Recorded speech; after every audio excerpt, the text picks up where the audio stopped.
नेपाल की सड़कों पर कल जो नजारा दिखा वो किसी सिविल वॉर से कम नहीं था। संसद के गेट तोड़ दिए गए, एम्बुलेंस जला दी गई और गोलियों की आवाज पूरे काठमांडू में गूंज उठी। वजह सिर्फ एक, सोशल मीडिया बैन और करप्शन। सोचिए 21वीं सदी के बच्चे जिनके हाथों में किताबें होनी चाहिए थी, वो कल सरकार से भिड़ते दिखे। नतीजा 19 लोग मारे गए, सैकड़ों घायल हुए और आखिरकार प्रधानमंत्री ओली, जो नेपाल के पीएम है, कुर्सी छोड़नी पड़ी।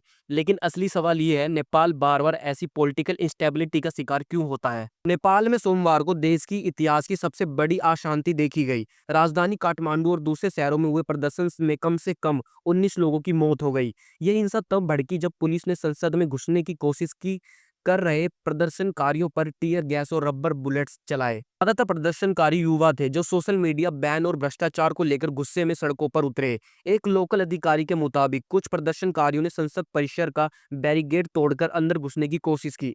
इस दौरान एक एम्बुलेंस को आग के हवाले कर दिया गया और पुलिस पर पत्थरबाजी भी हुई। प्रदर्शनकारी ने एएनआई न्यूज को बताया, पुलिस ने अंधाधुंध फायरिंग की, गोलियां मुझे तक नहीं लगी लेकिन मेरे पीछे खड़े दोस्त के हाथ पर लग गई। पुलिस अधिकारी शेखर खनाल ने बताया कि 100 से ज्यादा लोग घायल हुए, जिनमें 28 पुलिसकर्मी थे।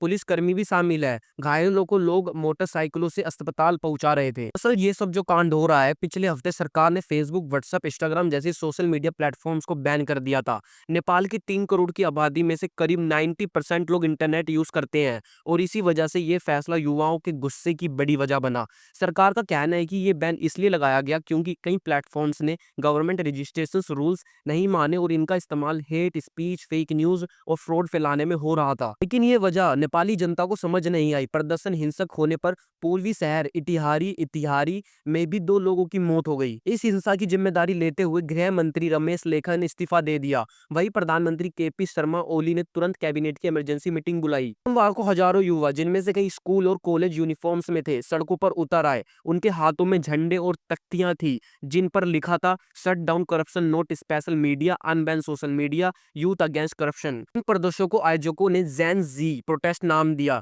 उनका कहना है कि ये आंदोलन युवाओं की उस निराशा को दिखाता है जो सरकार की करप्शन और इकोनॉमिक अपॉर्चुनिटीज की कमी से जुड़ी है। एएनआई से बात करते हुए एक युवा ने कहा, यह नेपाल की नई जनरेशन का प्रोटेस्ट है। ह्यूमन राइट्स वॉच ने नेपाल सरकार को चेतावनी दी है कि इन प्रदर्शनों को सिर्फ कानून व्यवस्था की नजर से मत देखो। ये युवाओं की उस गहरी निराशा का नतीजा है जो लंबे समय से करप्शन, नेपोटिज्म और पुअर गवर्नेंस से जुड़ी है। संगठन ने कहा, नॉन वॉयलेंट तरीकों का इस्तेमाल पहले होना चाहिए। फोर्स का इस्तेमाल सिर्फ तभी हो जब बाकी सारे विकल्प खत्म हो जाए। हालात बिगड़ने पर पुलिस को वाटर कैनन, बैटन्स और रबर बुलेट इस्तेमाल करने का आदेश दिया गया और संसद क्षेत्र में सेना भी तैनात कर दी गई। हालांकि शाम होते होते हिंसा कम हो गई, लेकिन संसद भवन के बाहर प्रदर्शनकारी डटे रहे। काठमांडू के अलावा बिनाटनगर, भरतपुर और पोखरा में भी इसी तरह के प्रदर्शन हुए। नेपाल में भ्रष्टाचार को लेकर आम जनता में पहले से ही गहरी नाराजगी थी।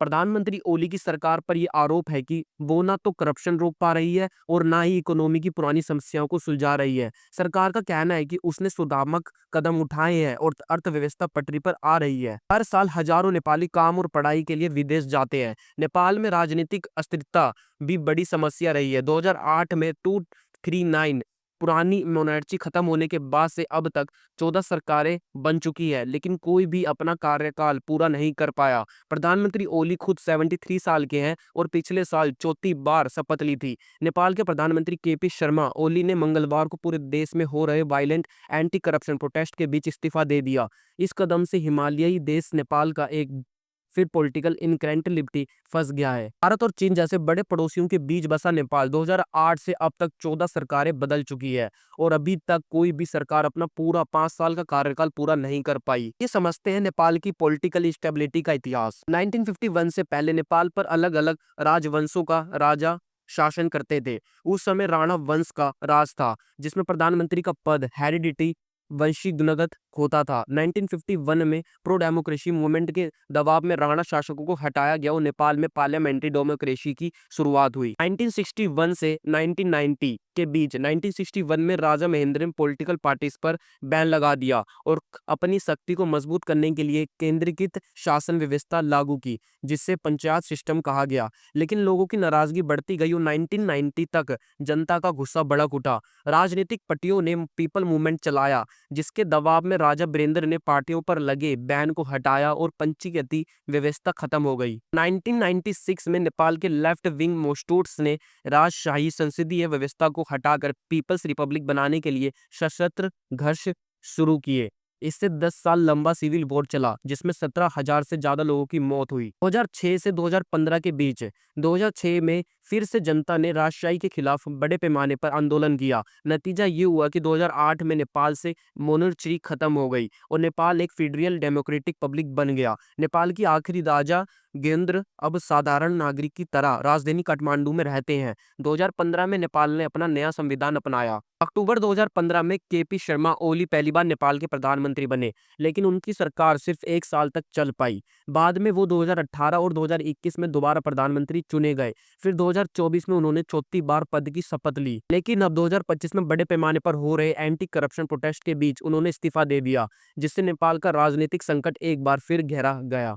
पूर्व वित्त सचिव रमेश्वरी खन्नाल ने कहा कि भले ही नौकरी के अलावा अफसर उम्मीद के मुताबिक नहीं बने, लेकिन जनता का गुस्सा ज्यादा सरकार की एम्पोनेंट्स और करप्शन रोकने में नाकामी से जुड़ा है। नेपाल का सोशल मीडिया बैन ऐसे समय पर आया जब दुनिया भर की सरकारें बिग टैग और सोशल मीडिया प्लेटफॉर्म्स पर निगरानी बढ़ा रही है। वजह है fake news, miss information, data privacy और नेशनल सिक्योरिटी कंसर्न। आलोचकों को कहना है कि ऐसे कदम फ्री एक्सप्रेशन को दबा सकते हैं, लेकिन रेगुलेटर्स का तर्क है यह कि सख्ती यूजर्स की सुरक्षा और सोशल ऑर्डर के लिए जरूरी है। आज नेपाल फिर से उथल पुथल में है। सोशल मीडिया बैन से शुरू हुआ ये गुस्सा अब पूरी सरकार को हिला चुका है। लेकिन बड़ा सवाल ये है, क्या प्रधानमंत्री ओली का इस्तीफा नेपाल में स्थिरता ला पाएगा, या फिर ये देश एक बार फिर उसी पुरानी राजनीतिक संकट में फंस जाएगा जिसने 2008 से अब तक 14 सरकारें गिरा दी। जवाब आने वाला है, वक्त ही देगा। लेकिन इतना तय है कि नेपाल की यह लड़ाई सिर्फ सोशल मीडिया की नहीं, बल्कि अपनी आवाज, अपने हक और अपने भविष्य की है। अगर वीडियो पसंद आई हो तो लाइक कर देना और अपनी राय कमेंट में जरूर बताना।